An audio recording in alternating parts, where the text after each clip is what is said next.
Today's episode of the Our Hen House podcast is being sponsored by our partner, A Well-Fed World. A Well-Fed World is a hunger relief and animal protection organization chipping away at two of the world's most immense, unnecessary, and unconscionable forms of suffering.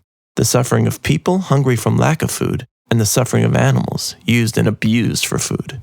Mending our unjust food system is a critical part of solving the world's most destructive and persistent problems. Fortunately, the plant-based foods that promote health and well-being are the same foods that conserve resources to better feed the world while reducing greenhouse gas emissions and protecting the environment. A well-fed world provides the means for change by empowering individuals, social justice organizations, and political decision-makers to embrace the benefits of plant-based foods and farming. Learn more at awfw.org. Our hen house is a squawking house. Our hen house is their hen house. Our hen house, ooh, it's a funky fresh house. Our hen house is your hen house. Welcome to Our Hen House. This is Mariann Sullivan. Thanks so much for joining us. Today I'm going to be talking to one of my favorite people, James McWilliams. You might have heard him on the podcast before, and I'm sure many of you have read his books, and I'm always eager to hear what he has to say. And today he's going to be talking about his new book and about the future of food. Now, some of the future that he's going to be talking about that's maybe going to be happening is vegan. Some is not. And he's not necessarily talking about always about the future that he particularly wants, but maybe the future that he and the really out-of-the-box thinkers he talked to imagine the future might be. And this is pretty interesting stuff. James is always interesting. I remember when the first time I ever met him was Jasmine and I, this was years and years ago, went to hear him talk. I think it was at City College, way uptown in Manhattan. And everybody else on the panel were these like crazy, quote unquote, locavore farmers who talked about the joys of killing pigs and such. And James was like, yeah, maybe not. He was such a hero. He was not beloved on that panel, but we loved him and we still do. He's always thinking outside the box. And the future he is talking about is sort of the anti-factory farming. Like, how could this happen? It totally, he would never, and he's written about this a lot, he would never take the easy, illogical way out of thinking that the way out of factory farming is humane meat. He's talking about people who are seeing a different way out. Then Jasmine will be joined by Julia Feliz Brueck, who is the author of The Baby and Toddler Vegan Feeding Guide. And, so many parents, even vegan parents, and it's scary having a kid, I'm sure. Not that I know, but it seems pretty scary. And when you're trying to do something new, you're intimidated by misinformation you receive and about the difficulties of bringing up vegan kids, or maybe you're just intimidated by the fact that nobody else is doing this, and you don't want to take risks with your child's help. So Julia is here to help intimidate all of those parents. So once you've lived as a vegan for a while, it is hard. It gets harder to understand why people are so intimidated by it. I mean, maybe not so much for their kids. That's not that hard to understand, or for their babies. But even though it's wrong, as far as I know, it's understandable. But people are really intimidated by it for themselves. And, it's just so easy to be vegan, but they really don't internalize that. And we have to remember that they're not being dishonest. I do remember that I was vegan for months, way back in the day when I first went vegan. And, I waffled back and forth for a while. And then when I made a commitment, I was vegan for at least months before I told anybody about it, because I was afraid I wouldn't be able to stick to it. As I said, I had waffled before then. I thought maybe I would waffle again.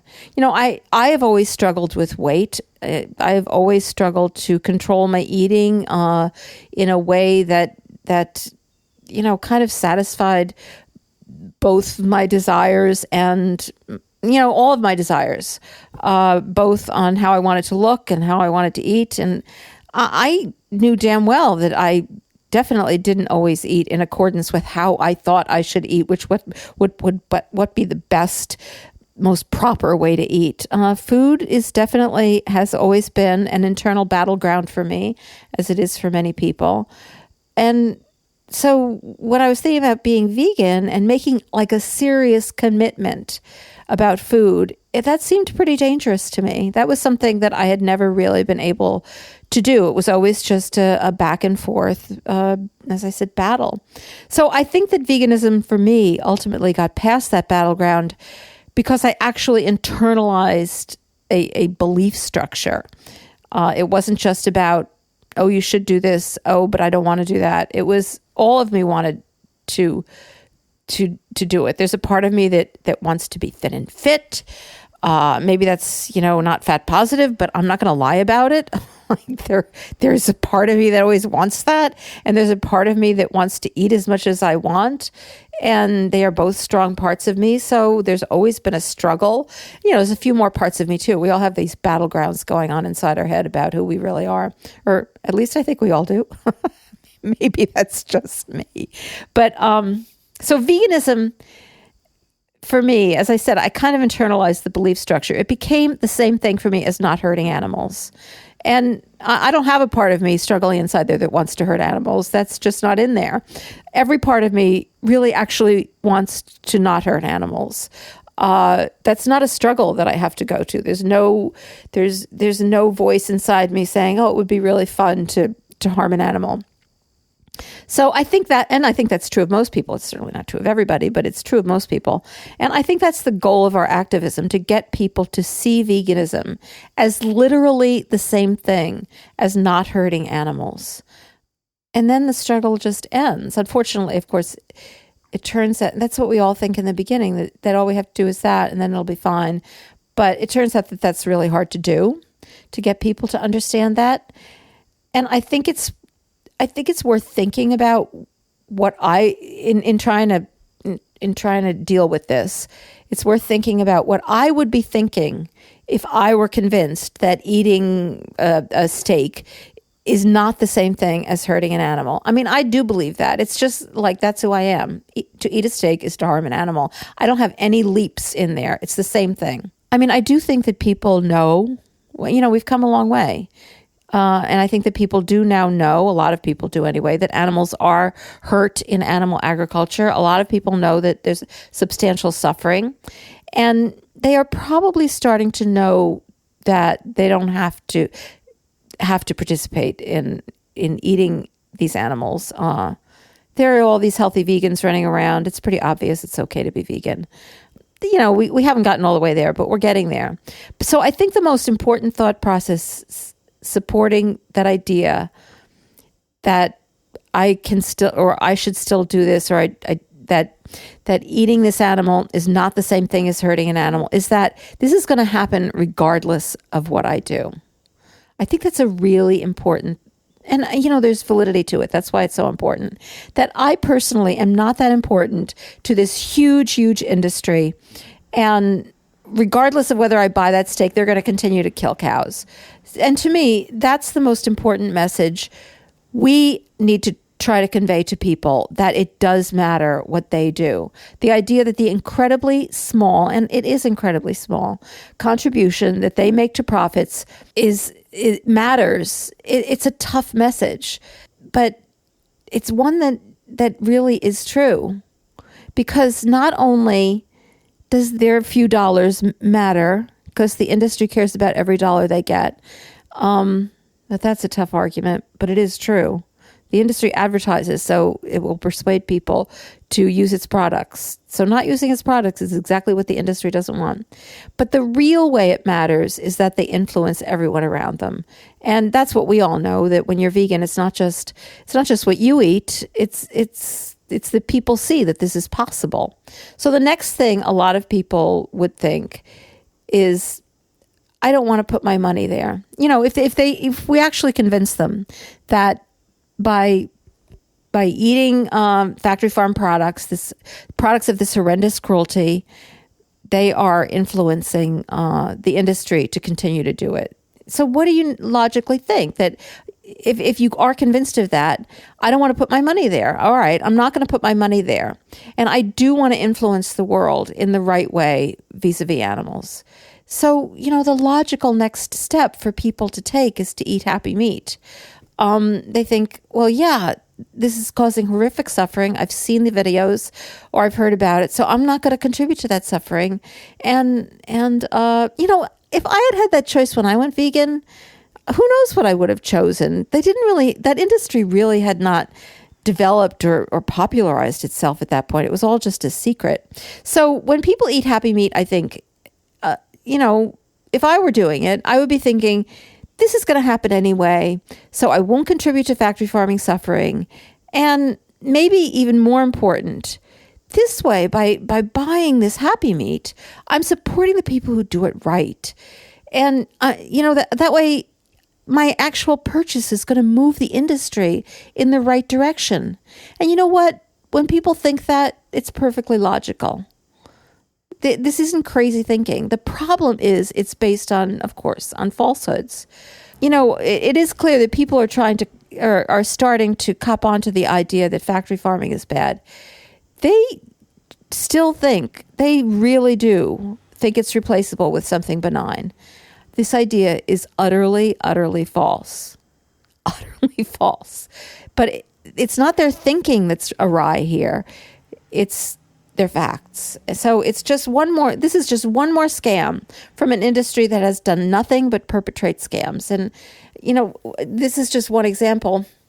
And it's not about animal welfare, but I just saw this article on Wired the other day about this book that's coming out soon called Big Chicken. It's by one Mariann McKenna. And at least from this article, it seems to be mostly about the disastrous consequences of the use of antibiotics in the chicken industry. And, you probably already know a fair amount about that. But there's actually one fact in here that I didn't know. Apparently in the 50s and 60s, the industry widely used a process called acronization. And here's a quote from the author describing this quote. They dipped all the chicken in the U.S. in a bath of antibiotics and sealed it up in packages and thought it would last a month on the shelf and people could eat it and be fine. Were they crazy? I had never heard of this before. And it's just, one more scam. Maybe they're crazy. Maybe they're greedy. With humans, sometimes it's hard to tell the difference between craziness and greediness. It's not greediness, is it? It's greed. Anyway, the fact is the industry perpetrates scams. It always has. It always will until it disappears because it has to, because what it does is so horrific. It cannot tell people what that is. So as far as the Happy Meat scam goes, we just have to expose it for what it is. That's just hard work. And this is starting to happen. It's a logical next step in this movement. And the undercover investigators are starting to expose what happens on free-range farms. This is one of the things that Direct Action Everywhere has been working on. So basically, my point is, the way I'm thinking about it today anyway, is that this movement has two steps. One, push people to realize that the way animals are raised on factory farms is cruel. And, we're doing a pretty good job with that. We're working on that. Then push them to realize that they don't have to buy it, that this is not a necessary part of their lives. And I think we're doing really well on that. And then push them to realize that what they do as individuals actually matters. And that it will have an effect. And we're still working on that one, but it's really, really true. So then that's the first step. Then the second step is once they realize that, and a number of them, a lot of them move toward Happy Meat, and there's going to be more and more of them doing that because the industry is really working on creating this scam that the food is raised in this way that is benign. And so when they do that, and the logical step for them is to move towards Happy Meat instead of going vegan, we have to show them it's not happy in any way whatsoever. And that's the job. Okay. So my guest today is definitely someone who has thought through these processes a lot and has done probably more to expose how unhappy Happy Meat really is than anyone I know in his books, The Modern Savage, and particularly in The Modern Savage, but also in his earlier book, Just Food. And now he has written this book that's exploring how people, kind of right now on the outskirts of the food industry, some vegan, some not, all these different people who in one way or another are deeply unsatisfied with big food, how they're struggling with the issue of feeding the world in new ways. James McWilliams is a historian, a writer. He's a person who's always thinking outside the box about these issues, and he will be joining me right after this. If you're not yet a member of the Our Hen House flock, but have been secretly dreaming of it, we have some exciting news for you. The flock, of course, is what we call our family of supporters. We're currently reconfiguring it and creating some different membership levels because we really want to grow that family. That means you. In a nutshell, monthly donation levels are now at $10, $15, and $25. And don't forget that Our Hen House is a nonprofit, so it's all totally tax deductible. Head on over to ourhenhouse.org/donate to join the flock.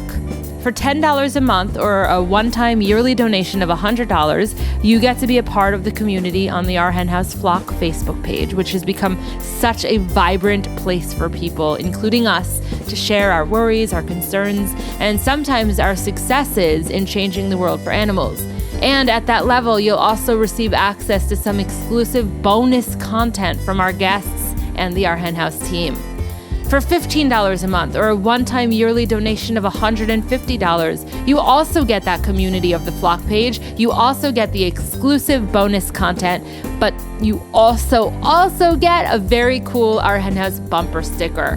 And hopefully most important, the satisfaction of knowing that you're going the extra mile to support media that is changing the world for animals. And that's what it says. That's what the bumper sticker says. It says, change the world for animals. Go vegan. Then, if you're able and you really want to support us for $25 a month or a one-time yearly donation of $250, in addition to those other perks, we would love to announce your name on the podcast as a squawking supporter. As you may know, most of the people who listen to podcasts don't contribute to their costs. That is certainly true for Our Hen House. It's just the way it is. But we like to think that the ones who really benefit from Our Hen House are the animals. Every time one of our guests inspires someone to go vegan or to stay vegan, every time someone who feels all alone with their passion for animals is reconnected to a community of people who share that passion, the animals win. So for those of you who are flock members and who are considering becoming flock members, thank you. Welcome to Our Hen House, James. Thanks for having me on. It is a pleasure to have you on. I always love talking to you. You have an interesting mind and you think about interesting questions. I have to admit, I've read your book. I loved your book.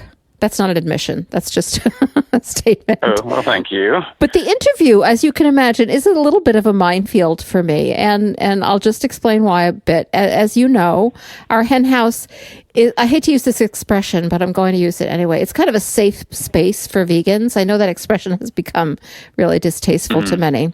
But vegans are not snowflakes. They just don't have a whole lot of safe spaces where, everybody's coming from a vegan perspective.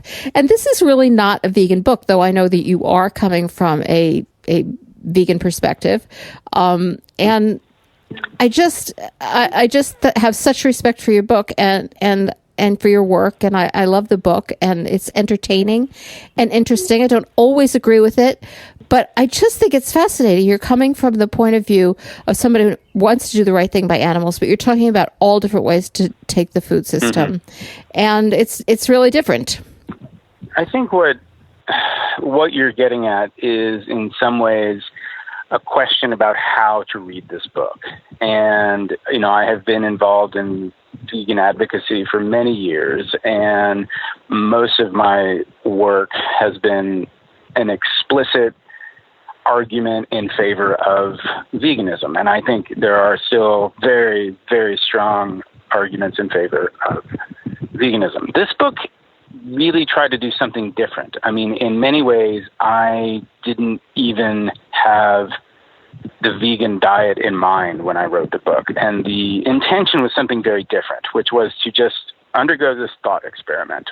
And the thought experiment is basically if we could start over with the food system. And I was prompted to really consider this question when I actually thought about how really recently we have been eating the way that we eat. I mean, humans have been around for a very long time, and the way that we're eating today, particularly in developed countries, is very new, and also, when you start looking at it, very strange. And so I thought, okay, well, what if we just got it wrong and started over?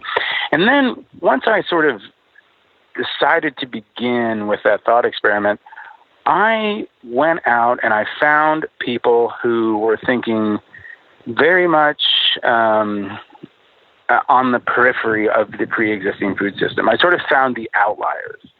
And I did so without any real explicit interest in what they thought about veganism or the way that they ate. I was just interested in the fact that here were people, an insect farmer, an oyster farmer, a hunter-gatherer, a seaweed farmer. Here were people doing things that did not sit at the center of the food system, but were on the periphery. And I thought, okay, if they're doing this kind of work, they certainly are going to have valuable thoughts that I wanted to listen to. And so what I did then is I went out and I spent time with them. I mean, I actually wanted to write a book where I did some reporting, kind of participatory reporting.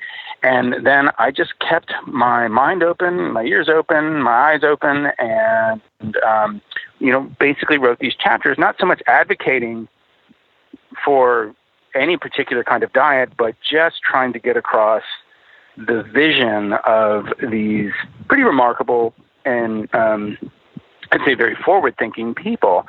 And so what you wind up with, if you come at it as a vegan looking for vegan arguments, is you get some of that, but you also find people who think it's okay to eat oysters, people who think it's okay to eat insects or, roadkill or hunted meat. And so, yeah, I can see why it might be troubling for a kind of conventional vegan audience, certainly the one that I've reached out to for the last decade. But it's just, I think, important to realize that the way to read this book is to listen to other people who, don't disagree with veganism, but certainly don't follow that path, but nonetheless are thinking really creatively about the way that we eat. Can we just back up a step and talk a little bit? I think everybody who's listening to this probably is pretty aware of what's wrong with the way we raise and eat food when it comes to animals. But you're thinking much bigger than that. Can you talk a little bit about? I don't know whether you feel that we've gone awry or down the wrong road, or maybe we should just rethink the road we've taken. But not too many people think about how everything about agriculture is a problem the way you do. So can you unpack that a little? Look, sure. I think the place to start is to look at how radically agriculture has narrowed our diet down to a very few number of foods. And this is true whether you're vegan or non-vegan, vegetarian, whatever you are most likely eating a very small number of foods. And I think the statistics are something along the lines of we get 75% of our plant-based calories from, maybe 5 plants. And, of course, there are tens of thousands of edible plants out there. So, one major problem with agriculture is that it is denying us access to a wide range of plant-based foods with a wide range of flavors and nutritional profiles and all kinds of benefits that we simply do not have access to because the food system excels at producing a very few things very cheaply and in terrific abundance. On the animal side, it's arguably even worse. I am certainly not going to argue, and I don't argue in the book, that we should be eating all kinds of animals. I don't think that's something that we should be doing at all, but I will argue, and I do argue quite strongly in the book, and I think this is where there's a strong overlap with veganism, is we should never eat an animal that's been domesticated for the purposes of our diet. I think there's just no way to justify that. And arguably the entirety of the modern industrial food system has been built on that very premise, the opposite premise, I should say, which is that we domesticate animals for human consumption. And if you kind of look at where the resources go in a macroeconomic way, the amount of land, the amount of water, the greenhouse gas emissions that are linked to animal agriculture, producing really just a handful of species, maybe 4 or 5, for an increasing global appetite for meat. It is, as I say in the book, it is the most irresponsible misallocation of resources in world history. It's just hard to think of a bigger ecological mistake that we have made. And I'm not alone in making that point, and certainly not the first to make that point. So I think both on the plant end and the animal end, we have these fundamental problems, which largely comes down to, on the animal end, domestication of animals for a diet that's way, way too reliant on meat. And then on the plant side, it's just we do not have access to a range of foods that we have certainly the capability to produce. And I don't know if I'd go so far as to say that we have a right, as eaters to a broader array of food choices, but we certainly, it should be something that we have access to. It would certainly make, I think, the food system a lot more just and a lot more fair. So I think that at least provides some generalities that led me to the conclusion that there's actually nothing. I mean, I shouldn't say nothing. I mean, maybe a couple of things I could point to that I think the food system does very well, but for the most part, I think it's been just a colossal mistake. So I do, rather than talking about the theory, I want to, this book is real. I don't want to give people the wrong impression, because this book is really a series of entertaining stories with kind of some fascinating, some crazy people. Yeah. And it really must have been kind of fun to write. But I really want to start off talking about the Reeds, the people you met who, I'm wondering whether they inspired this book, but people who had really been like just completely led astray by the food system. The Reeds are a family who I met actually when I was probably 75% of the way through the book, and they're the ones that made me realize I need to recenter this book and actually begin with a chapter on what happens if you get trapped in the food system that, is so easy to access. What if, what if you approach it unthinkingly? What if you don't have the nutritional information, the educational background, the socioeconomic basis to work hard to make, the best kind of decisions that you can within the pre-existing range of options? What happens to you? And what happens to you is you wind up like the Reeds. This is a family, a mother, father, and a son. I think when I first met them, they were on, I think, like 30 medications. Their lives were structured by taking pills. They were diabetic, high blood pressure, all the things that, we hear about being linked to eating the standard American diet they had. They ate mostly fast food, and of course they were overweight, sick, and they decided they met actually Rip Edelstein, the Engine 2 kind of founder, and they also met my trainer and owner of a vegan-based gym in Austin, Texas, Mike Crockett, and consulted with them, and they decided to turn their lives around and adopted a very strict vegan diet. Actually, for a while, they weren't even using oil. And then, they began to exercise 3 times a week with Mike Crockett, the trainer. Also, he's a guy who goes by the name Bone Breaker. And he's also a guy who's about a 450-pound weightlifter and has tattoos on his head. So, these workouts were just like, it should have been a reality show. But, they stuck with it. And in 3 months had a remarkable turnaround in their health. They lost James, the father, I think, went from, I'm going to say like 275 to 215 in 3 months. Went off several medications. He started to feel just better in terms of his mood.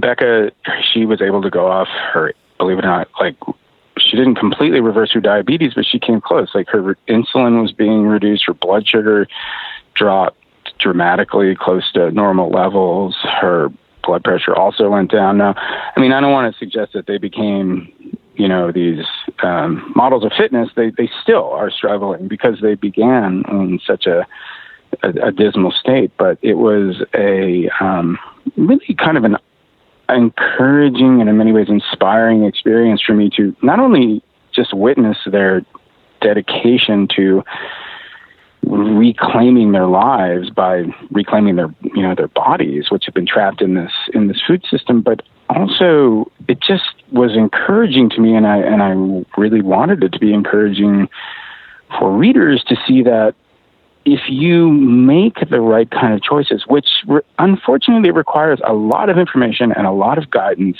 but if you're willing to take the time to gain access to that information, and if you have the willpower to follow through on it, you can see results, very, very quickly. And so I thought, well, this is a really, I think, great way to open up the book, A, to show how easy it is to get trapped, and then B, to show that it's possible to get out of it. And I also wanted to, begin the book with a story that really led to what I hope was a genuine human connection to these really sort of beautiful people.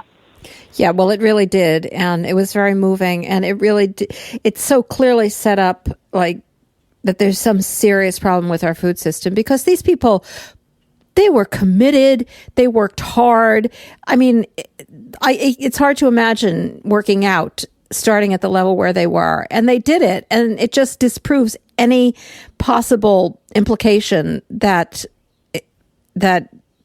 it's not the food system, that it's people's choices, because these people were very willing to make the right choices, and they were completely sabotaged. So that was a great way, I thought, to frame the entire book. They really demonstrated in every way what's wrong. Yeah, so, they did. But again, they also showed how once you focus on it and once you make these concerted decisions to do something about it, you can. Unfortunately, it requires dedicating your life to it. And of course, the point behind this is we should have a food system where we don't have to think. We just approach it, we engage with it, we eat responsibly from it, and we're healthy. That's what our food system should be. Exactly. And you do end the book by talking about what a supermarket should look like. But let's talk about some of the stories that get you to that conclusion about what it should look like. And though it is not a vegan topic, I think it's a really important one, and it's certainly important to you. So let's talk about bugs. I feel like this is one area where you feel, at least, that there really is likely to be adoption on a large scale, because as you pointed out, which I was unaware of, people eat insects all over the world, a lot more than I had realized. So tell us a little bit about what you found out about insect farming, and particularly since you're on our hen house, like, you have a couple of vegan arguments in there which are really interesting. So let's explore them. Okay. Well, you're right to suggest that people will adopt this, because it's already happening. I mean, I was really shocked at the level of, both on the production and the consumption end, the level of commitment to consuming insects, mostly crickets and cricket powder, for ecological and also in many cases ethical purposes. And of course, it's important to note that the argument in favor of eating insects only works if we're talking about replacing domesticated animals. If we're talking about supplementing, it's not so strong of an argument. But of course, I'm aware, as I'm covering this insect farmer. Well, let me just actually say something about the insect farmer. So first point is that people, I think a large number of people, more people than you're probably aware, are ready for this. Chefs are starting to cook more frequently with insects. The production of insects is something that's extremely low impact in terms of like a carbon footprint, or in terms of water usage, or in terms of, the feed can be farm waste. You can use the woman who I interviewed in the insect farm that I investigated in Denver, Colorado, was using wasted brewer's yeast, or brewer's mash that had been, so she picked up at local breweries and she fed her insects. So the ecological impact is orders of magnitude better than any other sort of animal agriculture that's currently in existence. Now, when I was writing about this farm and writing about consuming insects, and of course the other thing is that the health benefits of these insects are just wildly better than any other kind of animal that we eat. They, not only have protein, but it's really the micronutrient profile that's highly beneficial for consumers. Of course, when I was writing that, I knew that this is a very touchy subject for a lot of vegans, and I think it's important to recognize that to the extent that we can offset certainly like traditional farm animal consumption with insect-based products, and to the extent even that we can offset our consumption of like commodity row crops, our reliance on flour, for example, and replace it with cricket flour, we're, I think, eating in a way that's potentially better for animals. And I think what a lot of staunch vegan advocates often don't acknowledge is the fact that when we grow these commodity crops, farmers kill untold numbers of clearly, obviously sentient animals. And even this is true, this is in order to protect the plant crop. And this is even true for like kind of more specialized crops. I did research years ago on a book on, I did research for a book on the pecan industry. And the animals that are killed to protect pecans, mainly squirrels, but in some cases even deer, are just astronomical. This is a major part of producing pecans, is killing animals so the animals will not be eating the pecans. And so if you acknowledge that and then think, well, if I, use cricket flour to offset the conventional flour, well, you could certainly be making decisions that are better off for animals in terms of reducing the suffering of animals. A bit of an abstract argument, but I think it holds up pretty well. Now, of course, this is all contingent on the question of sentience. Are insects sentient? And there's no consensus on this. Obviously there's not, but I found enough entomologists who made what I think is I'm not a scientist. I'm not an evolutionary biologist. I have a maybe more than a rudimentary understanding of evolution, but anyway, I'm not an expert. But the explanation that I heard from several entomologists, and a couple of whom I quote in the book, is that it would make very little sense for most insects. Now, I think, bees might be excluded from what I'm getting ready to say. They're kind of the thorn in the side of this case in some ways, but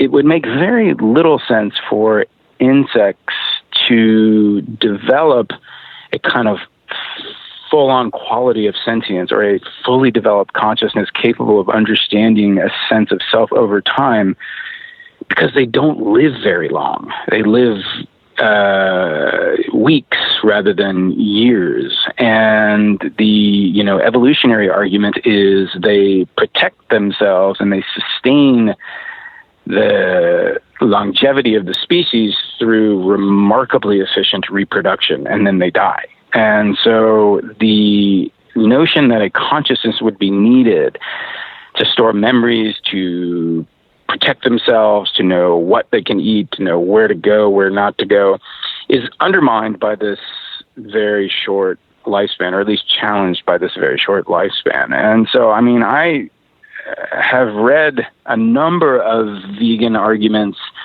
for insect sentience, and I find them ultimately coming down to, well, we don't know, and we should err on the side of caution. And that would be fine if, but only if, there was a question about the animals' sentience who were being killed to grow those row crops, or being killed to grow those pecans. And there's no question there. Those animals are definitely sentient. And so the way I sort of argue it in the book is in that section on, I think I say in this section, this is going to annoy vegans. The way that I argue it in the book is ultimately this argument boils down to knowingly, albeit indirectly, killing sentient animals, and animals that are obviously sentient, to provide certain kind of plant crops that we eat, versus just, producing these insects directly for consumption with no incidental death outside of just those insects. And given that those insects are, questionably and most likely not sentient, I think that the cautious choice is actually to eat more insects. Pretty convoluted argument, but I hope that kind of gets the point of it across. I think there's something really foundationally valid to it. Oddly, you have managed to be on the phone with the person in the world who finds all of this fascinating. I hope some of the people listening to. I could talk about this shit forever. But, yeah. I mean, vegans frequently hear this kind of argument made in favor of eating grass-fed animals. That, many animals are killed growing crops that you might as well eat a large cow and get a large amount of meat from that one consciousness. And I find that argument, I don't find it completely unworthy of consideration, but I think there's a lot of issues with it. I know that argument. I find it undermined not by anything. I don't find a problem with the logic of the argument. I find a problem with the pragmatics of the argument. Are you going to spend the next year eating beef and nothing but beef? This is the only way the argument works. Is if they point to certain cultures that will kill a seal and eat that seal for several weeks.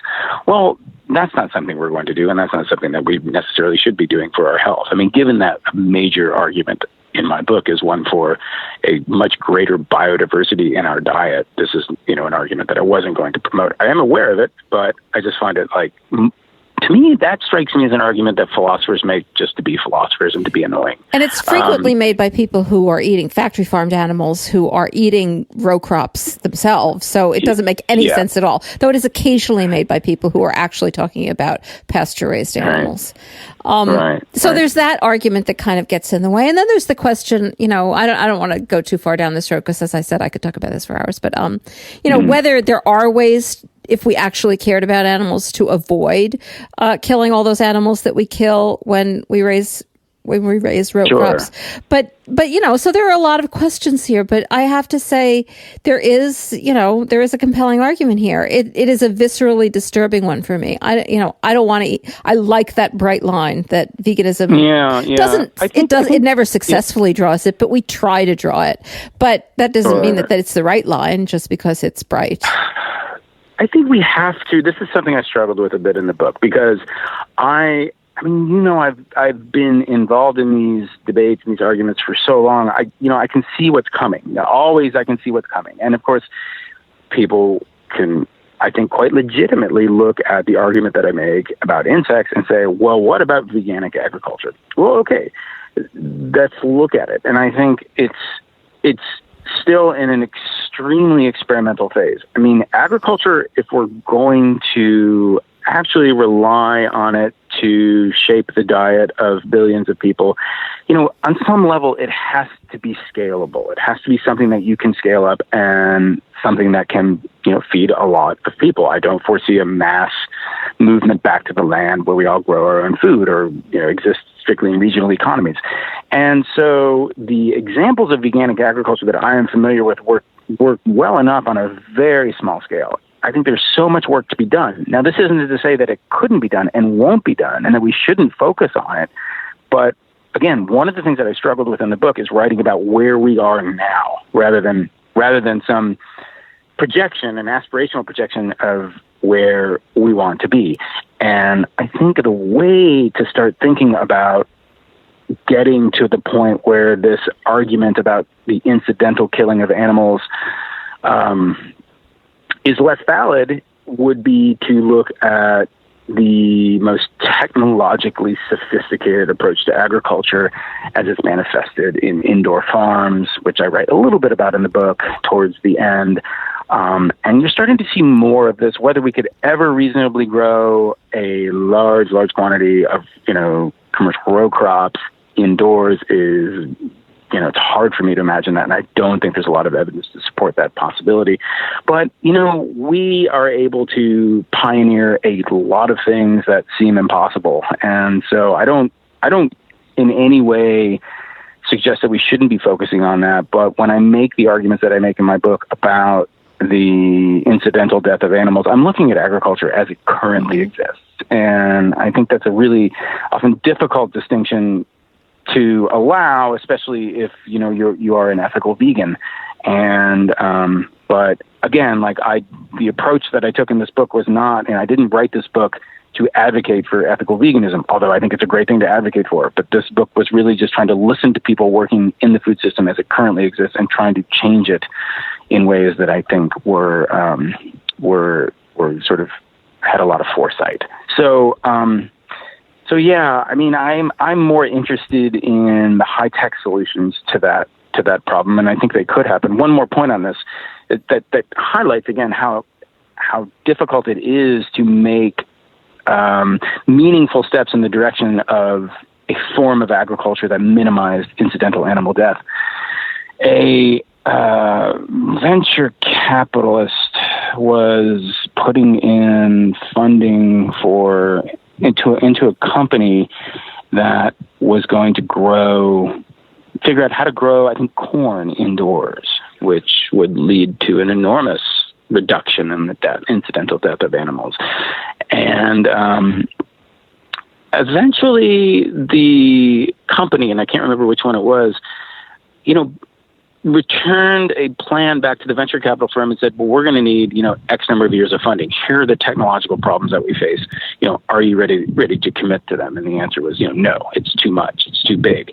And so there's very little support out there for that kind of progress. It's not to say we shouldn't think in that direction. It's just to say that, again, I really wanted to write this book given from where we are right now. Yeah, I totally understand that. And I totally understand when we talk about veganism, we sometimes delve into idealism that is probably never going to happen. But, that's where we live sometimes. It's sometimes where I have to go. There's so many interesting variations on, I don't know really, you mentioned oysters, hugely controversial issue amongst vegans, but certainly, if we could only prove that these animals weren't sentient, it would be so convenient.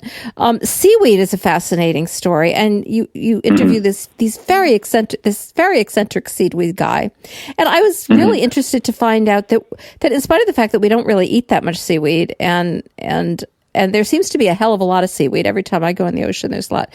We're already harvesting it in incredibly unsustainable ways. Not the guy you interviewed, but there is problems there. Your hunting story was hard to read, I have to say.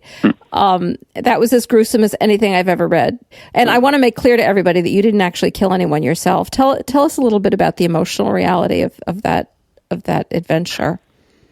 Yeah, so I mean, I live in Central Texas, and there's a very serious,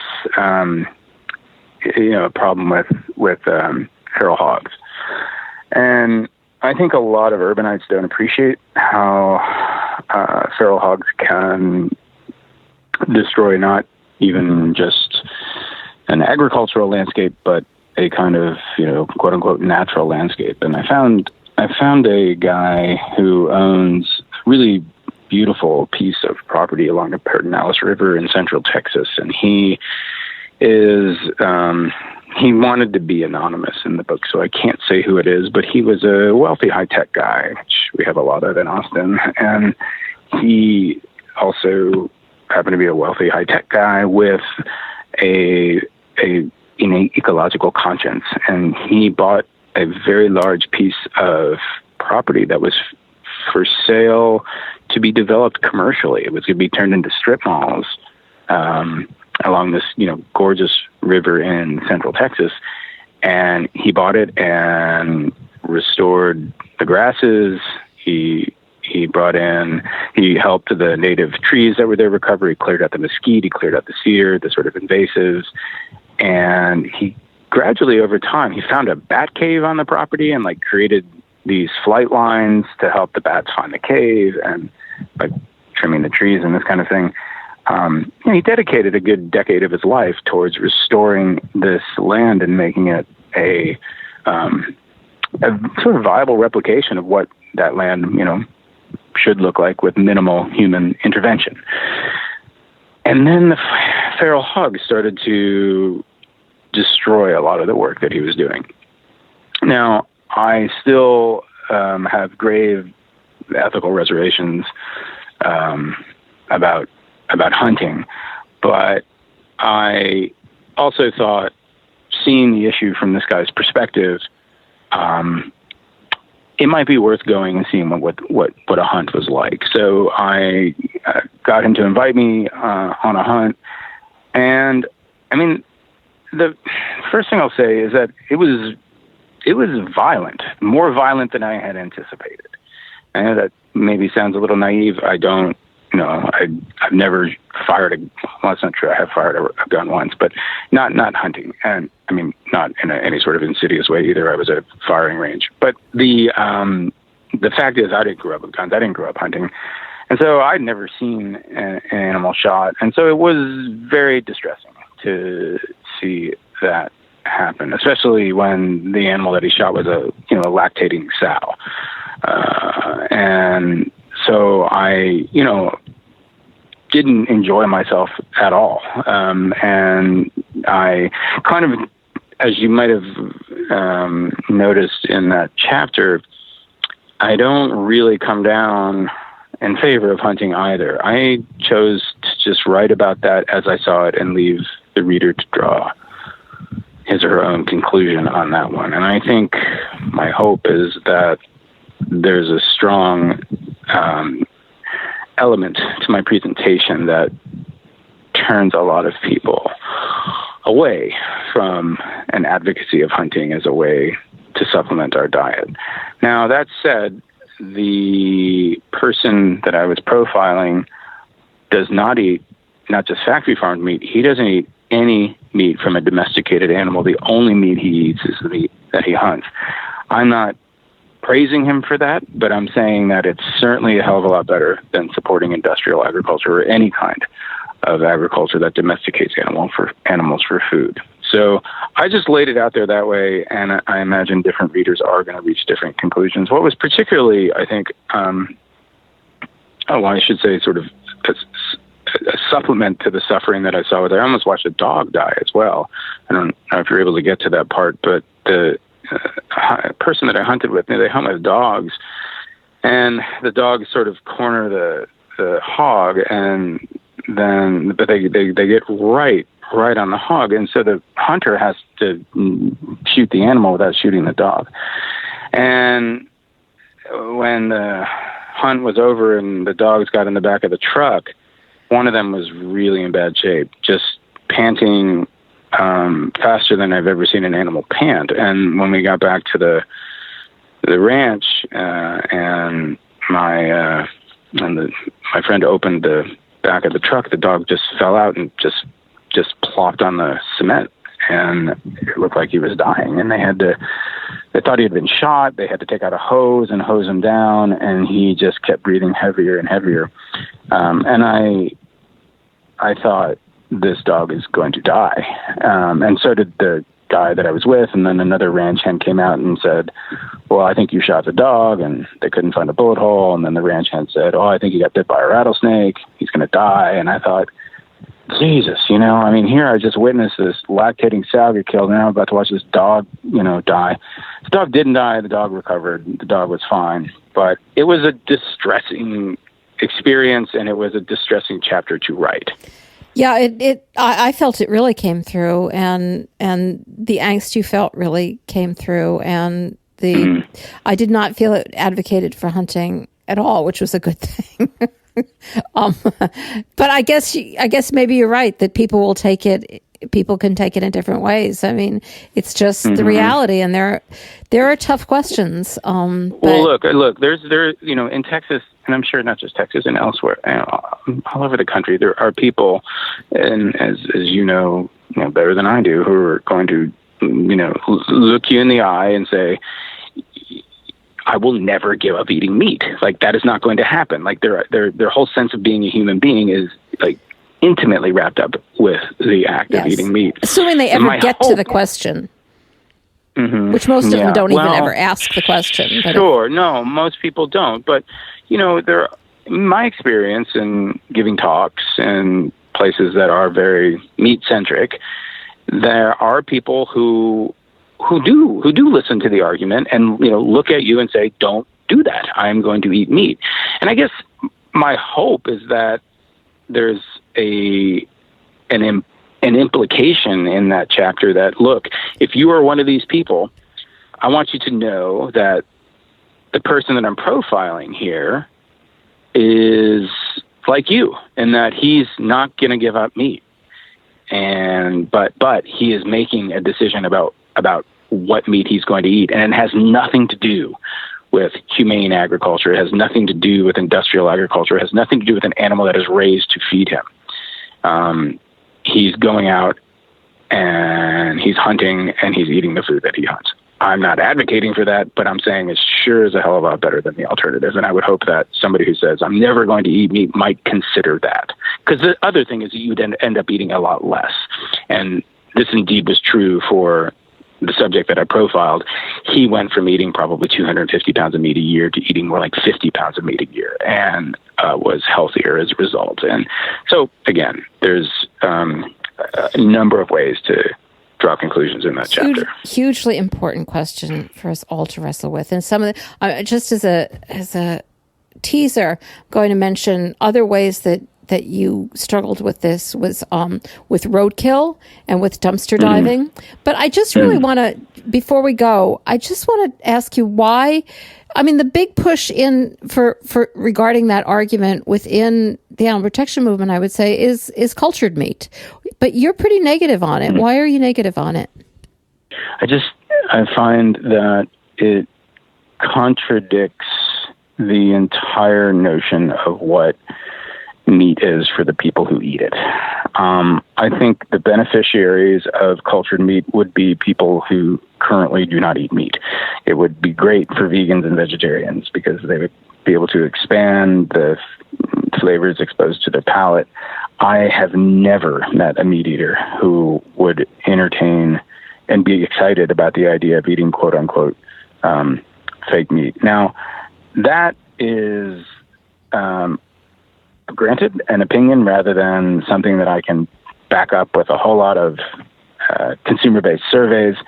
But when I have that sort of short dismissal in that meat chapter on, lab meat, it was really just coming from this visceral understanding and that I have developed from talking to these people who say, I will never give up meat, and the meat I eat really is going to have to come from an animal. So I am certainly open to being proven wrong on that, but that's, again, really my opinion. It certainly is the big question that's facing us all. I think I used to, when I first heard about it, I felt as you did, that I kind of felt like people just are in love with the idea of the death of the animal.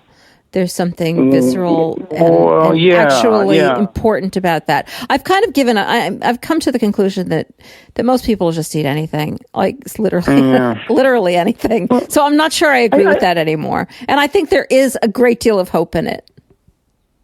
Yeah, and I'm not. Yeah, I hope you're right. Certainly, I do too.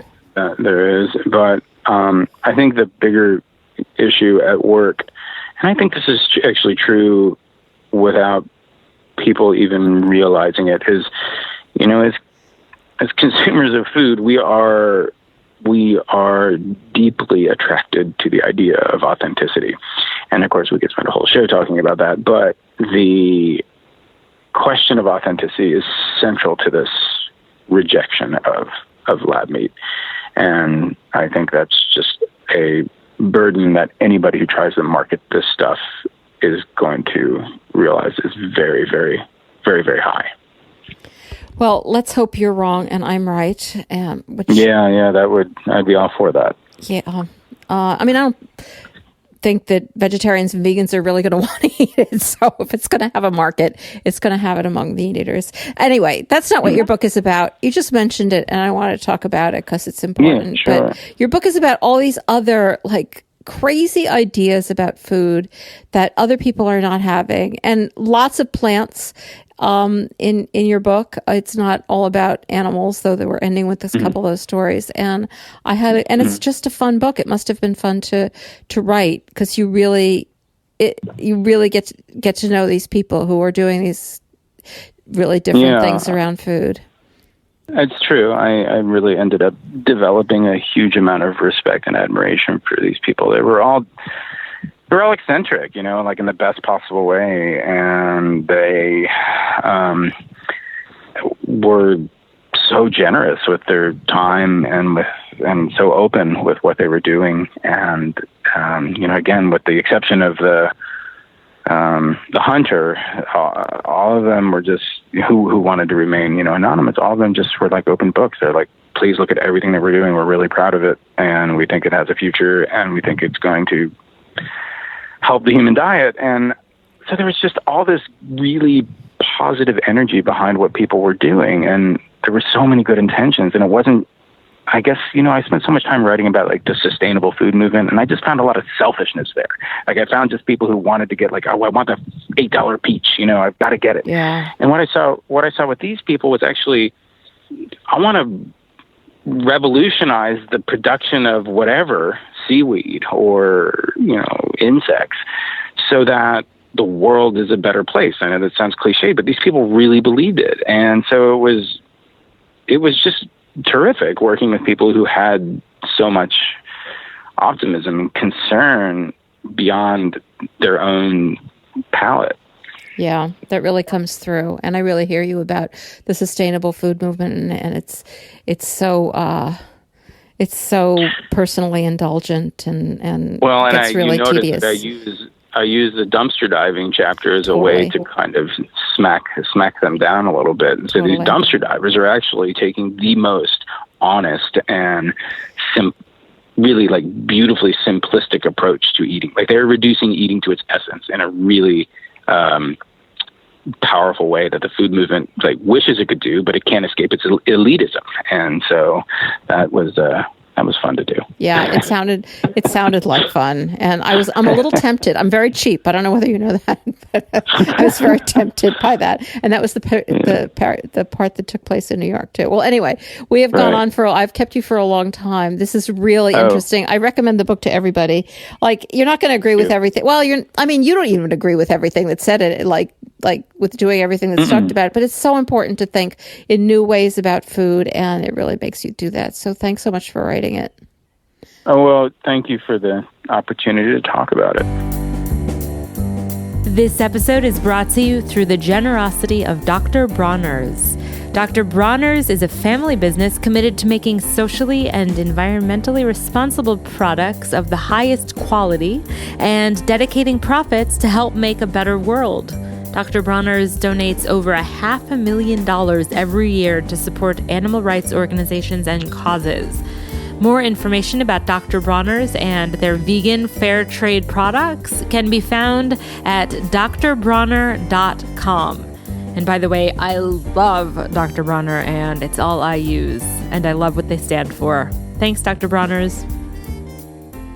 Hey, let's get into the news. Our first story is a great one. So far, it's very small, but we're really hoping this is going to grow. And it's from the UK, but it involves Pizza Hut, which is a worldwide chain, of course. And it's going to trial vegan cheese at Pizza Hut to trial vegan cheese at UK branches. Is there one near you? And this is from Plant-Based News.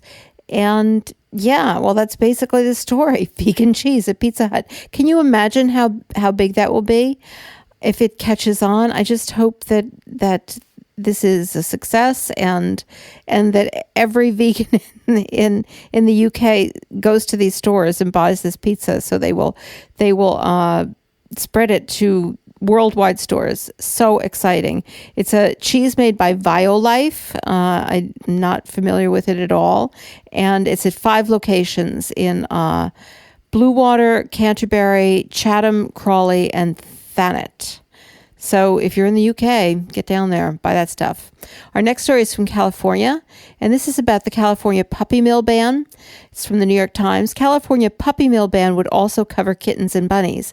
This ban has passed the legislature in California, and it is waiting the governor's signature, and there is a strong push from the industry to get him to veto it. It's just everybody's on tenterhooks. It would prohibit the sale of dogs, cats, and rabbits that do not come from rescue organizations or shelters in pet stores.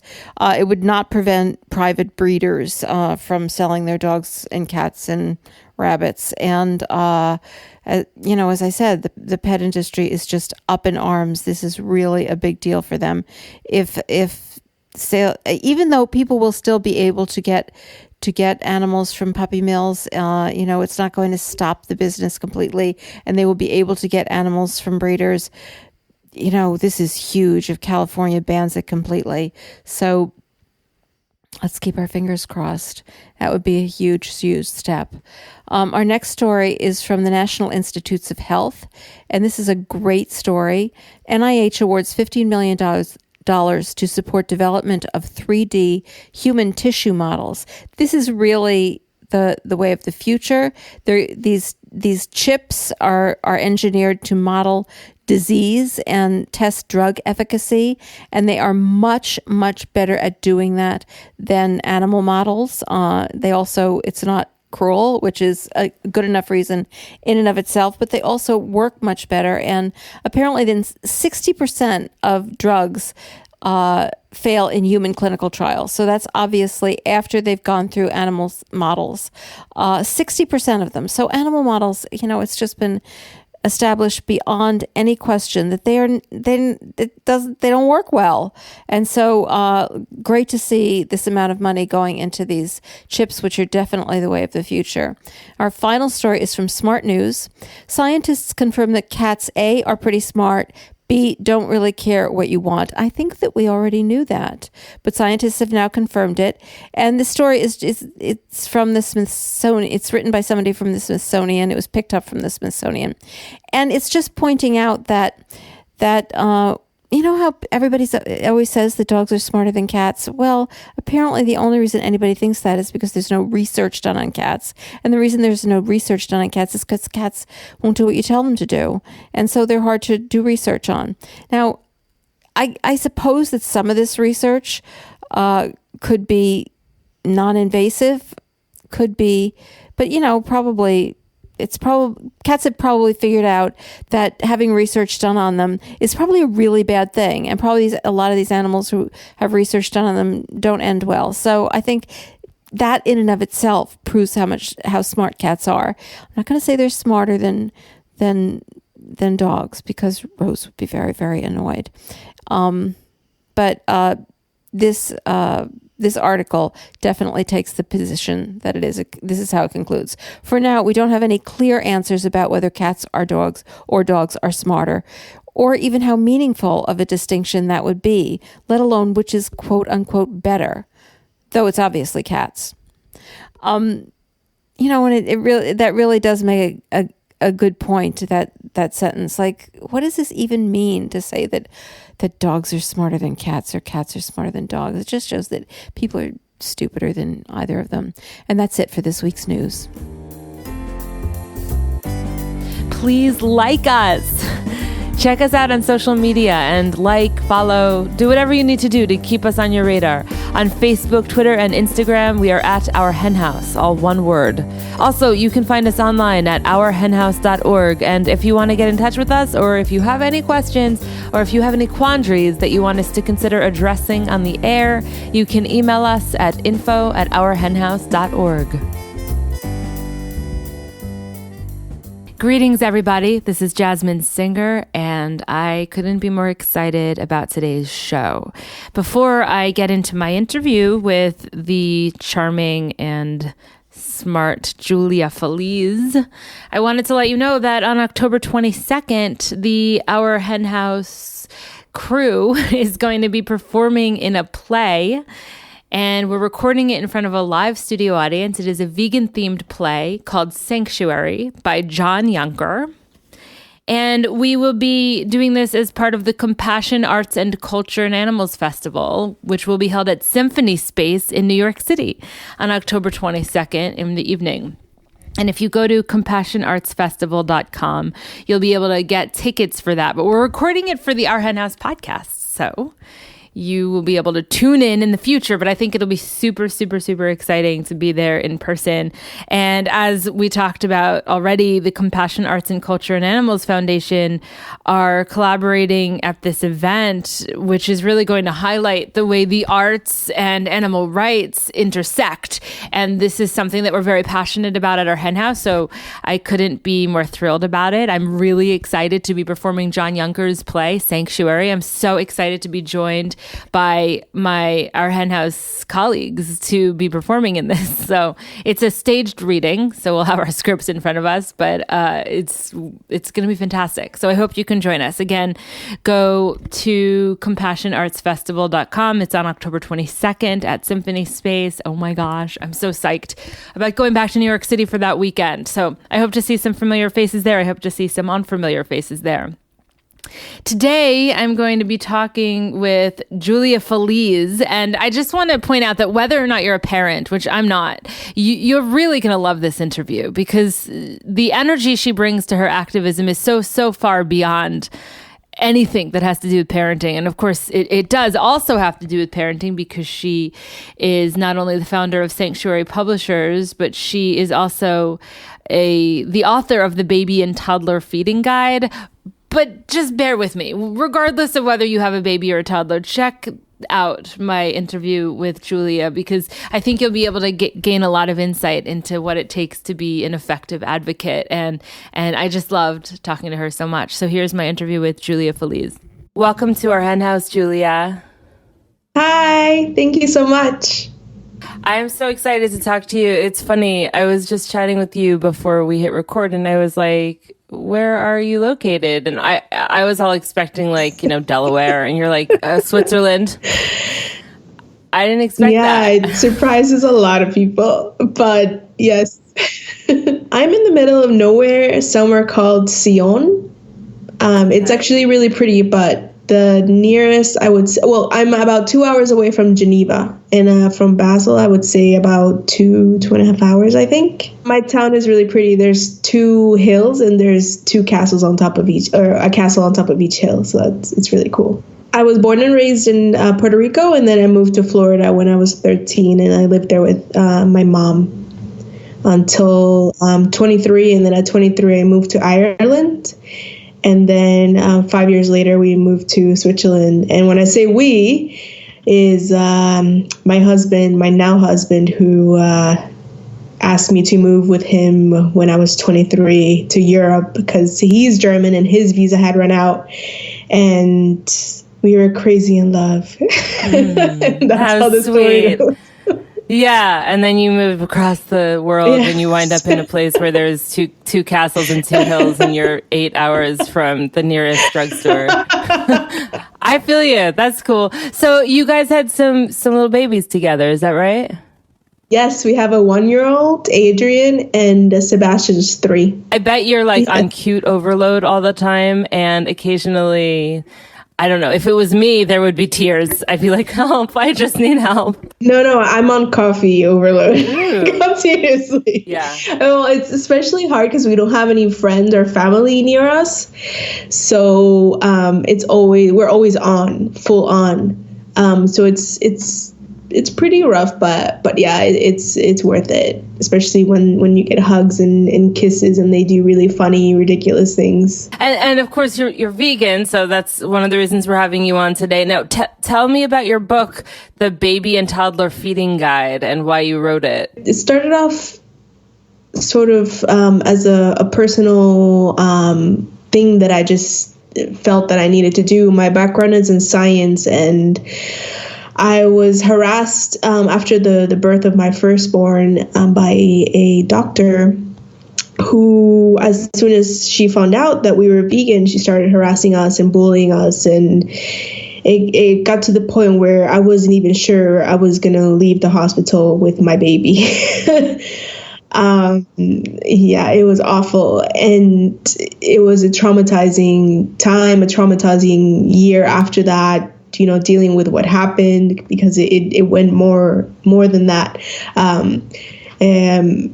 So I realized that, parents really need support. And when you're in parenting groups, a lot of the comments and questions, they're usually parents that are really worried, hey, am I doing this right? Or they're second guessing themselves. And I was there, even though I've been vegan now for about 10 years.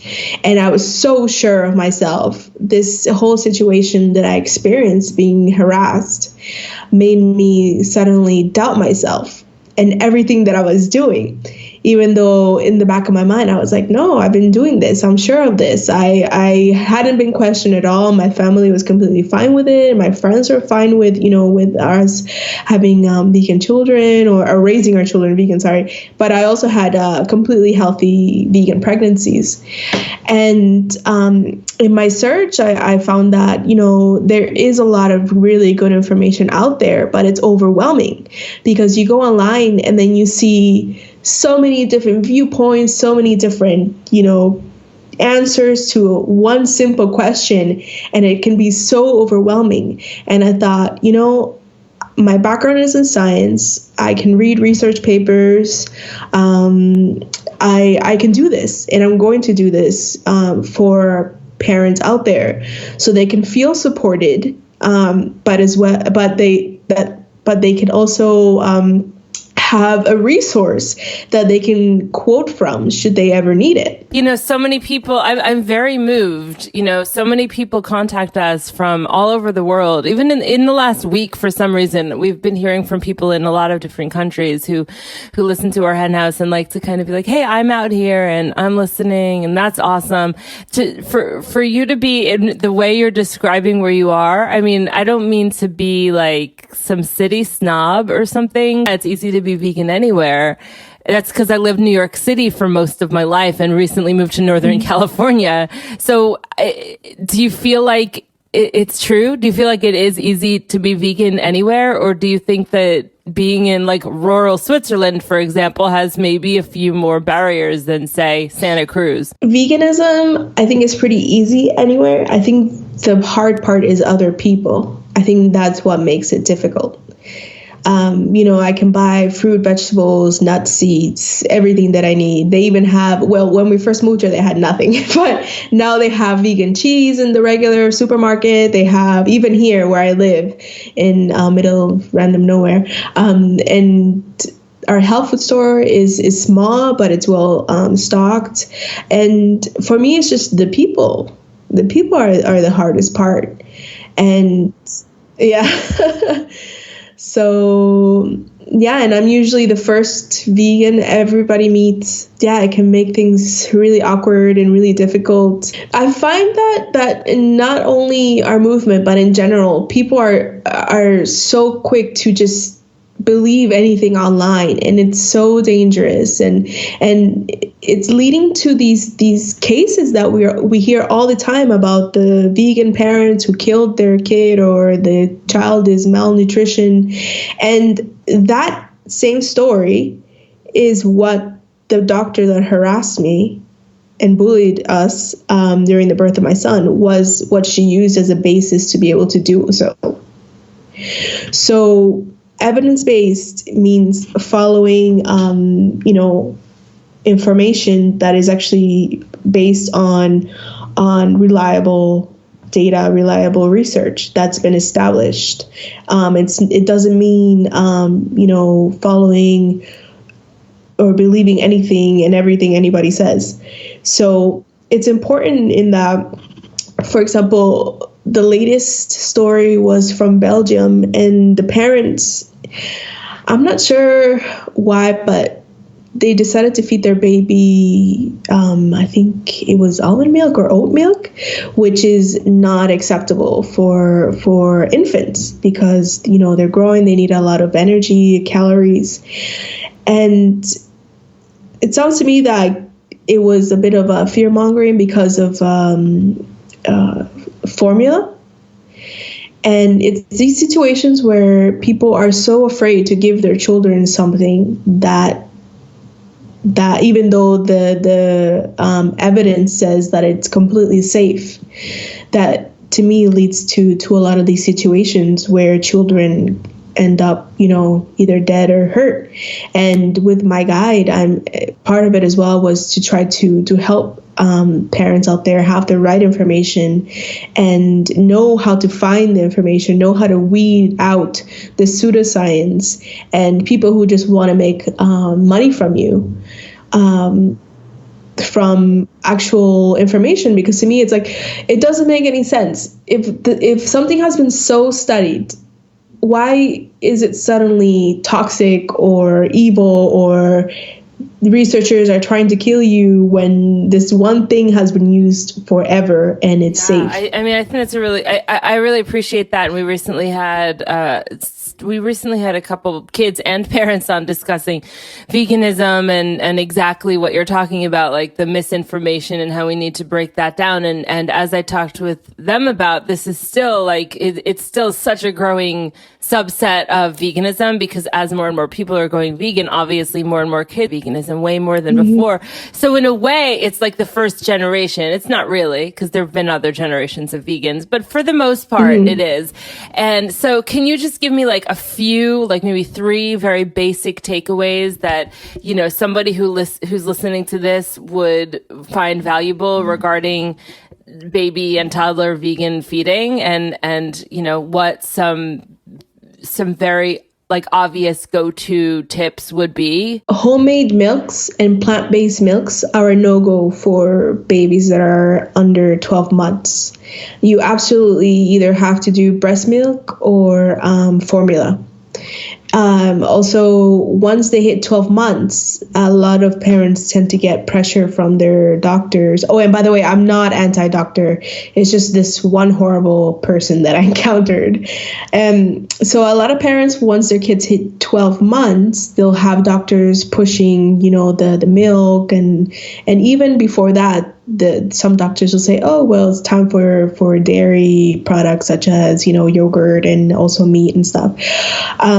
So at 12 months, you can continue to feed the baby, the infant formula, and or breast milk.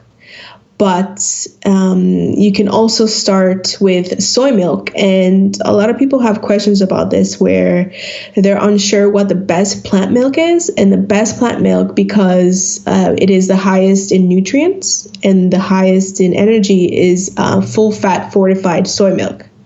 And of course, that ties in with people being afraid of soy, which is a rumor that was started. And soy has been, discussed so many times, and I won't go into that, but soy is safe for children as well as adults, of course. So those are 2 big things that I think that I read a lot about, of parents asking about. I know babies in my life who are, not vegan and are being given like goat's milk and all of this and that. And I just it's just so weird and like on an ethical level, obviously, but also just on a health level, the amount of, you said people are afraid of soy. It's shocking to me, but they still are. And so many of those studies that made people scared of soy were brought to you by the dairy industry. No, I have like a totally self-serving question. You might not know the answer. I don't mean to put you on the spot, but when I was a baby, which was, late 70s, breastfeeding my mother couldn't really breastfeed and there wasn't as much value on it at that moment in time.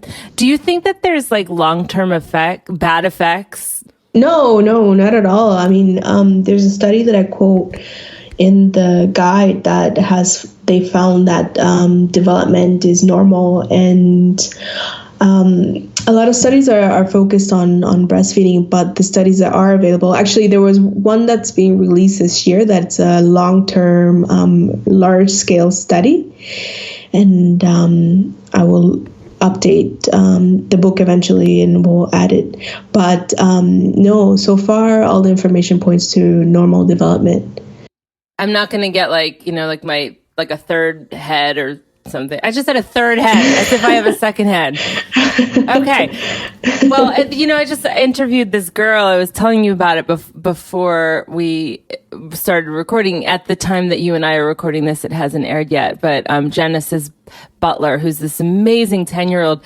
And what's so cool is that when she was like 5 or 6, she was watching her mother nurse her baby sister, and she started asking about milk, and that's how she made the connection to cow's milk. And she was if that's for my sister, then why wouldn't cow's milk be for their babies? And she went vegan, and then her whole family went vegan. The simplicity all off as we get older. And I know that that's something that you're passionate about, because this is actually your second book. Your first book, Libby Finds Vegan Sanctuary, was about a turkey who inspires compassion and finds sanctuary. Tell us about that. The Libby Finds Vegan Sanctuary is based on a real life turkey that lives in Kindred Spirit Sanctuary, and she is a turkey that my mom actually helped rescue.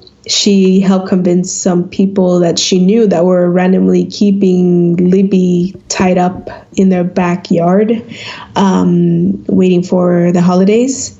She convinced them to let her go to a sanctuary. Actually, at the time, she called me in a panic saying that she had a turkey. She didn't know what to do with the turkey. So we contacted Kindred Spirit Sanctuary, and they took her in. Part of what I want to do is to use my talent my background is in science, but I'm also an illustrator and writer. And part of what I've always wanted to do was use my writing skills and my illustrator skills to help non-human animals and raise their voices, and other, of course, marginalized communities, help them as well. So I decided to write this book to sort of raise her voice and tell her story. And it's a story it was the first board book for very young children, the first vegan-themed, board book. And I thought that it would be amazing to help use her story to help parents start teaching their children about what it means to choose what's right for non-human animals. Now, just going back to your book, The Feeding Guide, you actually have some very clever slips that you include in the book for parents to hand out to anyone who tries to question the safety of their child's vegan diet. So tell us about these tips. And I want to know if you yourself have, or these slips, and have you given them out? No, where we live, they speak French. And part of the culture, the Swiss are very... how do I say this? I'm from Puerto Rico, so I'm really, really chatty and I'm really social. And the Swiss are sort of like the opposite. I just want you to know, I've never heard of anything like that. And it's so simple. And that makes me think, you actually stress the idea of keeping it simple in your book. Keeping it simple. I have no time for recipes, which, I enjoy when my husband makes something and follows a recipe. He's a recipe type person sometimes, but, again, in a lot of the groups, I see so many parents, struggling to find recipes. My child is bored of the food, blah, blah, blah. And you don't really need to spend hours. And what for? The kid's going to throw it out on the floor anyway. So why spend so much time on recipes? And not that there's anything wrong with recipes. It's just for when the kid starts eating, there's really no need for recipes. And that's just the way that I've done it. I basically just use whole foods and pasta, rice with nothing on them, chickpeas, beans, tofu, and then vegetables, and, change it up depending on the meal. And we have a little bit of a few recipes that we use. I only included 3, but it's not a recipe book. But I did include 3 recipes, and that's my son's favorite cereal that he eats every morning, as well as a little treat, some spinach muffins that he really likes, and some pancakes that we make sometimes. And those are nice to make every once in a while.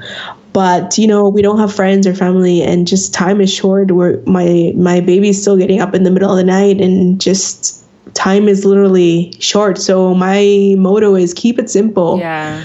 Yeah. And work around that. Work around your time. And when you have free time, sleep. Okay, noted. I don't even have kids, and I fail at that. But I have to tell you, I might start incorporating that warm baby soothing. And it is funny, like, why you just mentioned all these like soothing, sweet foods, and I bet a lot of people listening to this are like, yeah, I want some plain pasta and some nice rice and some of those muffins. Like, it is soothing. Like, why? I'm coming at this from like a non-parent perspective. Like, why not feed ourselves these soothing, nurturing, like comforting foods? Like, my favorite foods are khichdi and dal and warming soups that just make me, so we give it to our kids. Why not give it to our adult version of our kid self or something? That's one thing parents need to remember, that we're taking care of them, but we also need to take care of ourselves and make sure we're eating. And, I know it's hard because sometimes we have zero time, but that's really important to keep up with our nutritional needs as well. I feel like so much of that is so universal from parents to activists, because even though, like, I know there's a lot of non-parents who are listening to this, and I'm a non-parent, but I feel like a lot of the advice we give parents for making sure to take space for yourself and take time for yourself, and you can't show up for your kids fully unless you're also giving yourself the space you need. It's also so completely true for activists to self. And one of your strategies, Julia, for play dates is to mimic foods that non-vegans would eat. What are some examples of that? I pre-plan play dates, so I know to have some extra time to ask my husband to bake. I don't bake, my husband bakes. So he'll bake some muffins and sometimes cookies and things like that. But as you mentioned, my main goal is to have things that look like non-vegan food. So, for example, if we are having a little party and we'll have like a brunch, and we'll make little mini pancakes, and we'll have little sandwiches made up of cheese, vegan cheese, of course, and ham, vegan ham, of course, and vegan mayonnaise, and also vegan cream cheese with tomatoes and things like that. It really depends on the ages of the kids. So that's the kind of thing. And of course, I'm a lot limited here than I would be in the US. So these are just the things that I have access to. And so that's what I try to do when it comes to hosting non-vegans. Because I think people have this idea that vegans only eat like fruit, and which is great and it's nice, but then they think like, well, they're only eating salad, or they only have like cut up fruit. That's really boring. I can never be vegan. And that's my thought behind that. where I do not want to give anybody an excuse to say that it's too hard. Yeah, no, I agree. I think that that's also just really great advice for vegans in general, like to have the readily available. It's why we take non-vegans to our favorite vegan pizzeria and for like our favorite vegan burger place, because we need to kind of speak what they're used to. Now, you have a publishing company, Sanctuary Publishers, and you say it started as a small seed planted into our subconsciousness when we first leaped into the vegan lifestyle a decade ago. You use your publishing company to just really help out lots of disenfranchised groups. Can you just tell me a little bit more about Sanctuary Publishers? Yes. So the goal is for me to be able to use my skills to be able to put out good vegan content that actually helps non-human animals, but also marginalized communities.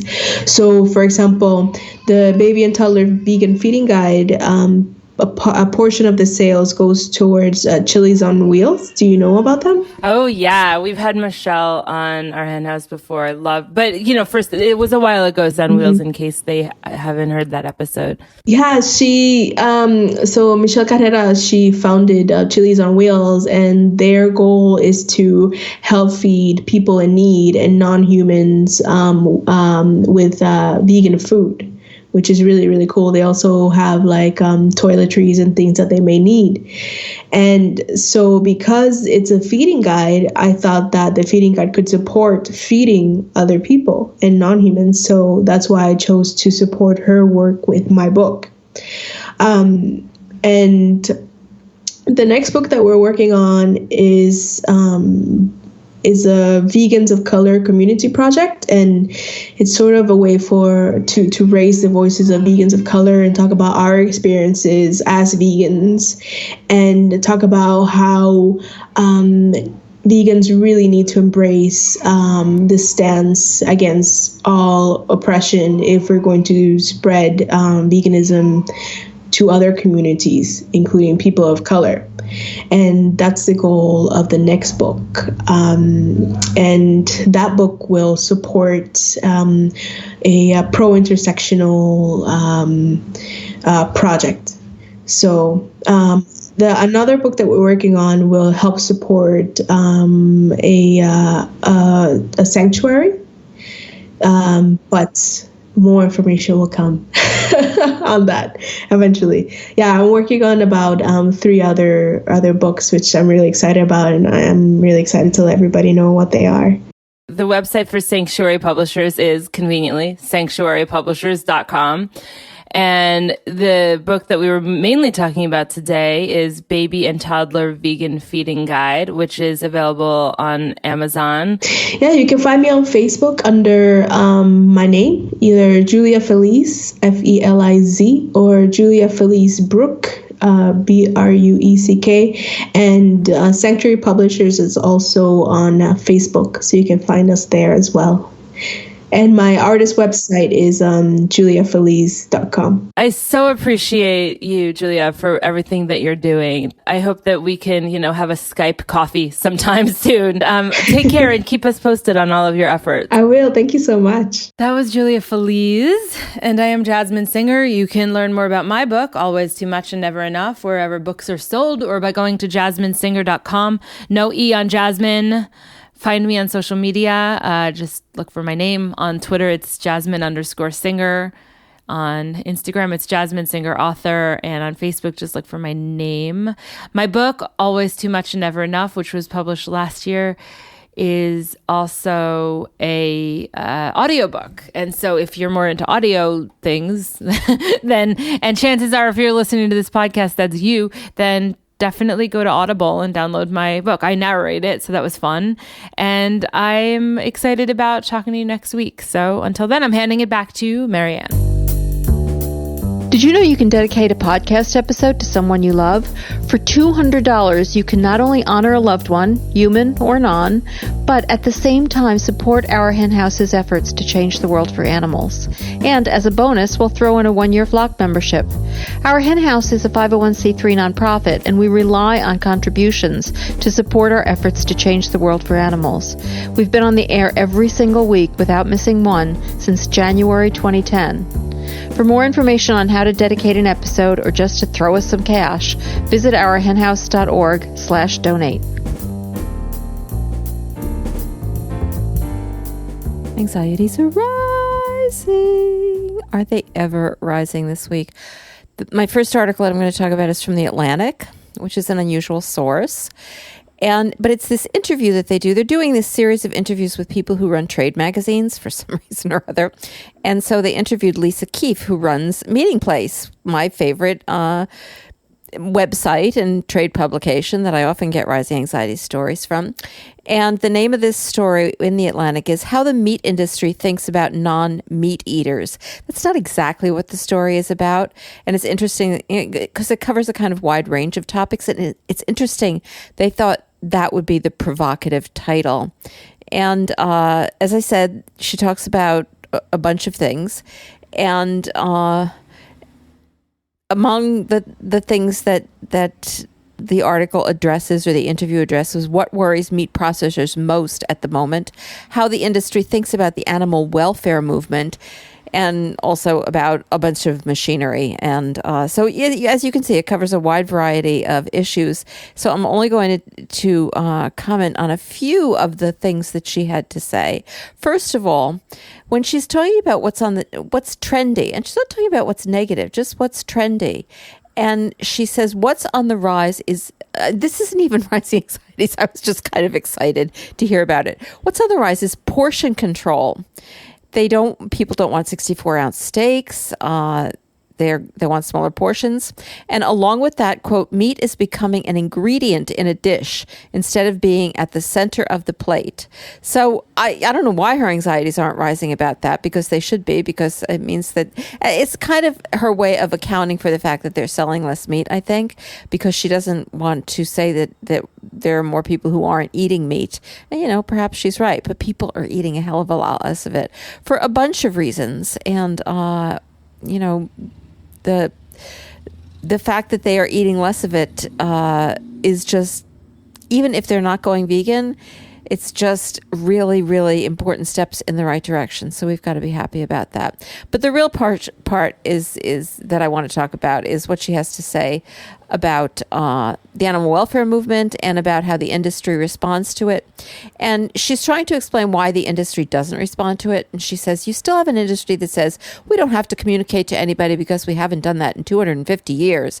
And that's the cultural part of the industry that puts it at a disadvantage when faced with criticism from the folks who would say you're raising the animals inhumanely, or everybody should be vegan, or whatever it is the anti-meat folks are saying at any particular time. The meat industry has a difficult time. It's better than it used to be, but it had a difficult time responding because culturally it just never has had to.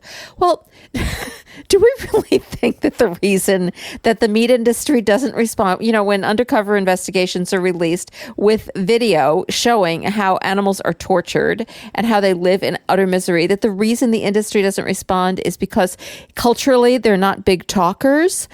No, that's not why they don't respond. They don't respond because there's nothing much to say, because what they're doing is horrifying, and when it's revealed, it's really hard for them to come up with a response. But here she has another excuse.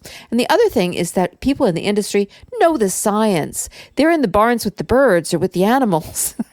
And they know how the birds wind up on the shackles on the production line. They've got degrees in this. I didn't know you could get a degree in shackling birds.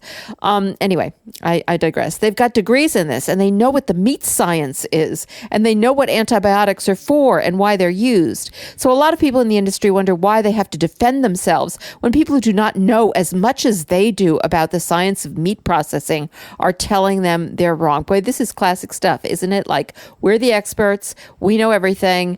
Just don't talk about it. Well, it doesn't take an expert to look at video of what's going on in a quote unquote meat plant, or otherwise known as a slaughterhouse or a factory farm, and know that it's cruel. Like, sorry, honey, it just doesn't take a degree to do that. And just pretending that there's some kind of expertise that would lead people to be able to figure out that what they're doing to animals isn't horrifying. So ridiculous. A few interesting comments at the end. She's asked, what do people say when they hear what you do for a living? And she responds, I tell people I work for a meat magazine, and the conversation ends. Interesting, right? Like clearly they're catching on to the fact that the world is a little uncomfortable with what's going on here. And she concludes like this. Because she's asked, why does that happen? Well, it's a squeamish process. Have you ever seen the eyelashes on a cow? I mean, they're just adorable. Big eyes and these long lashes. How can you do anything to harm this little creature? I get it. Even people who really love meat don't want to talk about how it gets to their plate. Wow. Wow. How would you like to be living in the world as the person who made that comment? Boy. Like, live your truth, lady. Unbelievable. It's just pitiful. All right, our next article, this was published on Cavalry Group, which is they're a PR group for animal industry and others, I guess, like them. I think they actually got this article from a pork site, but it's called Saying No to Animal Rights Activists. And the point here of this person who works in the pork industry is, starting off saying, animal rights activists are the perennial thorn in animal agriculture's side. Well, don't you just want to pat yourself on the back? And it just goes on and on like that. And what is so fascinating about every argument here is that it's as if they are unable to think at all about why the animal what the point is that the animal activists are trying to say. They just set the world out, and I guess that we're seeing this in other parts of the world too. Like, you believe that and I believe this, and there's no conversation about why anybody believes anything. It's just like, you believe that you belong to that group that believes that, and I belong to this group that believes this. There's no conversation about, well, what's true. It's not just what you believe. It's what's true, what's right, what's okay. So that's the mindset that this starts out with. So this is how they can make comments like that the purpose of animal activists is to sabotage how good, hardworking people make a living. Who are they to tell me I can't consume meat? Well, who's telling you can't consume meat? I mean, people are telling you that it's wrong to consume meat, but they're not telling you. I mean, I wish I could tell people that they can't, but unfortunately, nobody's giving me that authority at the moment. Just because animal activists believe something doesn't mean everyone else needs to. See this whole idea, well, it's not a question of I believe, you can be forced to join my beliefs. Like, you have thought processes, and you look at who's telling the truth. Nothing on that. All this stuff about how animal activists never think about how we're going to feed the world. The fact is that animal activists and other food activists think all the time about how we're going to feed the world, and that we can't do it if we're going to keep feeding them animals. So what's the response here? Well, the animal agriculture industry sure has thought about this. The pork industry uses less water and feed to produce a pound of pork than it did 50 years ago, and its carbon footprint is lower too. Well, I think that that's probably true. Things have gotten more efficient than they were 50 years ago. That doesn't mean that they're anywhere near as you don't compare the pork industry to the pork industry 50 years ago. You compare it to plant agriculture. This makes no sense whatsoever. But it's the kind of thing that the kind of arguments that they make, because they just don't have any arguments. And it's just disheartening sometimes to read this stuff. But the reason I do Rising Anxieties is to make us feel better. And I have to remember that while it is disheartening to read this stuff, it's also, it really is helpful to realize how they don't have any arguments that make any sense. Unfortunately, at the moment, in the world, sensible arguments don't seem to be really having a lot of power, but they still got to mean something. All right, this concludes with, I would not want to survive on a meatless diet, and I know many people who would agree with me. What if we told vegans and vegetarians they couldn't have fruits and vegetables anymore? Well, that would be upsetting, I have to say. But the point is that you eat fruits and, well, maybe this person doesn't eat fruits and vegetables. They do sound a little constipated. Oh, well. In the end, life is short, so I'm going to take the trip, buy the shoes, and eat the bacon or whatever meat I want. Like, I think it's fine if you take the trip. I'd like to take a trip too. And I'm perfectly happy buying shoes as long as they're vegan. I just don't want to eat the bacon unless it's vegan bacon. All right. My final rising anxiety is my favorite, I have to say. It's from the Portland Mercury, and it's a letter. I think I'm just going to read it. It just has every ridiculous comment in it about vegans that I'm just going to try reading it. All right, it's not too long. I get it, vegan couple. You have chosen to not consume any animal products. This choice is at once socially responsive, and spiritual. There is nothing crazy about it, and you deserve the same level of respect as everyone else.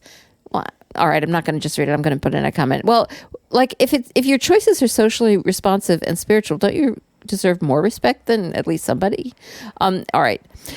And then it gets into this, really, it's the same argument because it's always the same argument. Just because you have a belief system which is different than mine doesn't mean that your belief system is wrong. Well, that's generous. Again, it's like you belong to that tribe. I belong to this tribe. All right, I'm going to just read it. I swear I am. Unfortunately, you also seem to feel justified in not extending the same courtesy to me. Well, yeah. I'm going to just read it. Of course, I'm not going to say to you, just because you have a belief system that's different than mine doesn't mean that your belief system is wrong. I mean, belief systems, like, if they're counter to each other, one is... You make arguments and you decide which one is right and which one is wrong. You don't say everything is right. It just makes no sense whatsoever. All right. Now I'm just really going to read it. Yes, I care about the environment, and yes, I care about living creatures, but I also have my own spiritual and personal priorities. Omitting the consumption of animal products is simply not one of them, and this does not make you better than me.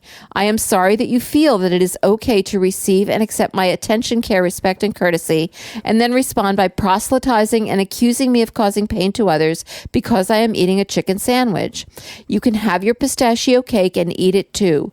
All you are doing is reinforcing the stereotype that vegans are self-righteous assholes and making me hungry for a cheeseburger with bacon and a fried egg on it. You both also have catastrophic farts. All right, I'm just going to make a few comments here because it's just all there, isn't it? It's just all there. Like, just because you believe something else doesn't mean that I'm a bad person. And this whole idea that just because vegans believe what they believe, that means they're self-righteous. It's just like people are the defenses just go up so big. But I'm just going to comment on two things. One is pistachio cake. Now there's an idea. Like I want some of that stuff. And two, the catastrophic farts. Well, we all know, yes, that many vegan foods can cause some gas, but it's the meat that makes them really smell bad. All right, I won't go on. I'll stop there. And that's it for this week's Rising Anxieties. We have a very exciting announcement. Our hen house is super proud to be taking part in the first Compassion Arts and Culture and Animals Foundation Festival. The festival consists of 4 shows over the weekend of October 21st and 22nd to be performed at Symphony Space on 95th Street and Broadway in New York City. Performers will include our very own Michael Herron, photojournalist Joanne MacArthur, and many other singers, presenters, and artists. Our hen house will be recording the radio play Sanctuary by John Yunker live, and we want you to be a part of the audience. As some of you know, the animal rights philosopher Tom Reagan sadly died this year. All the proceeds from the festival are going to benefit his organization, the Culture and Animals Foundation, which has sponsored many activists and artists over the years, including our hen house. We hope you can join us at this amazing festival.